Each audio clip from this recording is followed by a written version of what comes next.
Chicken cacciatore is a classic Italian-American dish that first appeared in Texas co-op power in the 1940s. First, chicken is browned in a skillet, then it's finished in a rich, aromatic tomato sauce flavored with fresh herbs and white wine. You're going to want to serve this dish in shallow bowls with plenty of crusty bread.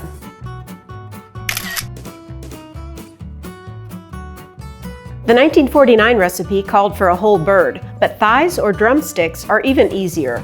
And for contemporary tastes, I'm going with olive oil instead of shortening.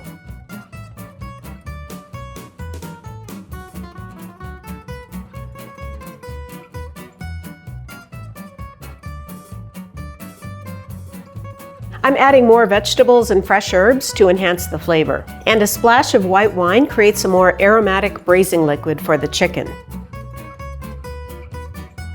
If you like a spicier sauce, add crushed red pepper flakes or a pinch of cayenne at this point.